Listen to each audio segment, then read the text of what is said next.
एक लड़का इतना गरीब था कि वह हर रोज़ खाने के लिए भटकता था और कहीं ना कहीं से खाना इकट्ठा करता था, पर हर रोज़ उसका खाना गायब हो जाता था। एक दिन उसे पता चला कि एक चूहा उसका खाना चुराता है, तो उसने उस चूहे को पकड़ा और उससे पूछा कि तुझे पता है मैं इतना गरीब हूँ, फिर भी तू मेरा खाना चुराता है। अगर तुम्हें चुराना ही है तो किसी अमीर का क्यों नहीं चुराते? तो चूहा बोला कि तेरी किस्मत में जो कुछ चीज़ें लिखी हैं तुम्हें वही मिलेगा। भले तू कितनी भी कोशिश कर ले, भले तू कितना भी धन इकट्ठा कर ले, उसे अपने पास नहीं रख सकता। यह जानकर लड़के को बहुत आश्चर्य हुआ कि ऐसा कैसे हो सकता है। तो चूहे ने कहा कि अगर तुझे जानना है कि तेरी किस्मत में क्या लिखा है तो भगवान बुद्ध के पास जाना पड़ेगा, वही तुम्हें बता सकेंगे कि तुम्हारी किस्मत में क्या है। ओ भाई साहब, इसलिए वह लड़का भगवान बुद्ध से मिलने के लिए निकल पड़ा। चलते चलते बहुत रात हो गई, इसलिए रास्ते में उसे एक हवेली दिखी। उसने उस घर वालों से एक रात रहने की इजाज़त मांगी। उसे इजाज़त मिल गई। हवेली वालों ने लड़के से पूछा कि वह इतनी रात को कहाँ जा रहा है। तो उसने कहा कि मैं बुद्ध के पास जा रहा हूँ अपनी किस्मत के बारे में पूछने के लिए। तो हवेली वालों ने कहा कि क्या तुम भगवान बुद्ध से हमारा भी एक सवाल पूछोगे? हमारी एक 21 साल की लड़की है जो बोल नहीं सकती, तो हम क्या करें जिससे इसकी आवाज़ वापस से आ जाए? उस लड़के ने कहा, जरूर पूछूंगा आपका यह सवाल। और उसने उनको धन्यवाद कहा और सुबह वहाँ से निकल पड़ा। आगे रास्ते में बहुत बड़े बड़े बर्फ़ के पहाड़ थे। वह बड़ी मुश्किल से पहाड़ पर चढ़ा और उसे वहाँ एक जादूगर मिला। उसने उस लड़के से पूछा कि वह कहाँ जा रहा है।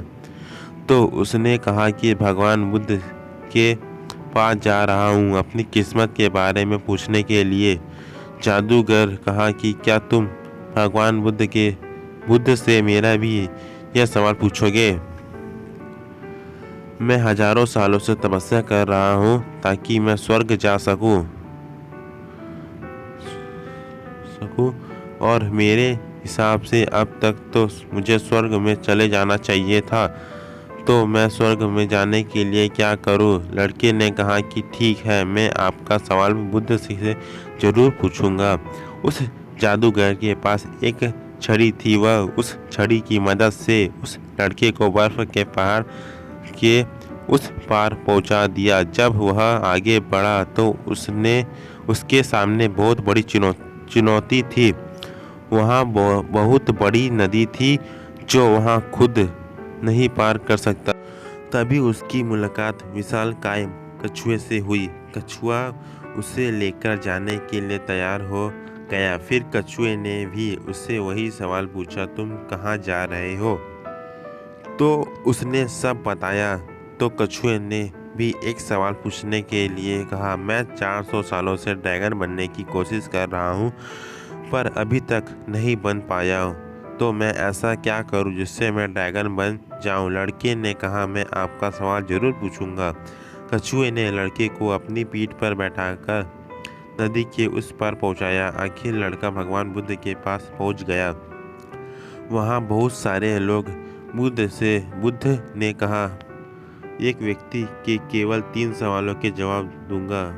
3 सवाल बेचारा, तीन लोग का तो सवाल ही पूछना उसको। एक उसका सवाल है खुद का। लड़का परेशान हो गया क्योंकि उससे तो 4 सवाल पूछना था। वह सोचने लगा कि उसे कौन सा 3 सवाल पूछना चाहिए। उसने कछुए के बारे में सोचा कि कछुआ 400 सालों से ड्रैगन बनने की कोशिश कर रहा है, जादूगर कई सालों से स्वर्ग जाने के लिए तपस्या कर रहा है, और वह लड़की बिना बोले कैसे पूरी ज़िंदगी निकाल सकेगी। फिर खुद के बारे में सोचा कि मैं तो सिर्फ गरीब हूँ, मैं तो मांग कर भी अपनी ज़िंदगी गुजार सकता हूँ, पर कछुआ, एक जादूगर और लड़की की परेशानी तो मेरे परेशानियों से भी बहुत बड़ी है।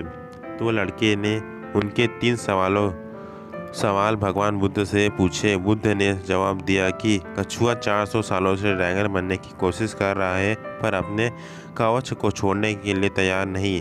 जब तक वह कवच को नहीं छोड़ेगा तब तक वह ड्रैगन नहीं बन पाएगा।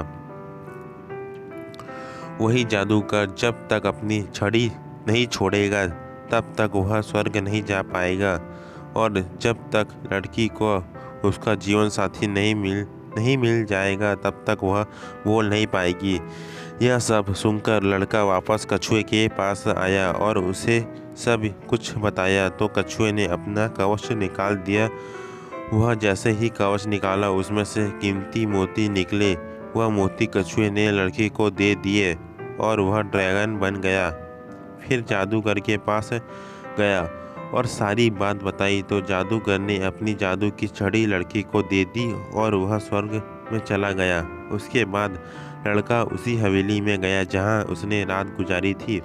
जब वह वहां गया और सारी बात उन घर वालों को बताई तो उन्होंने उस लड़की की शादी उस लड़के से करवा दी।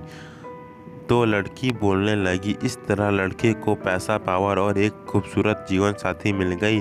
जीवन में कुछ पाने के लिए कुछ देना पड़ता है। जब जादूगर ने छड़ी दी तो उसे स्वर्ग मिल गया। वैसे ही जीवन में कुछ बड़ा करने के लिए अपने सुविधा क्षेत्र से बाहर आना होता है। पानी का जहाज सबसे ज़्यादा किनारे पर ही होता है, पर जहाज किनारे के लिए नहीं बना। वह बीच समुद्र में लहरों को चीरते हुए आगे बढ़ने के लिए बना है।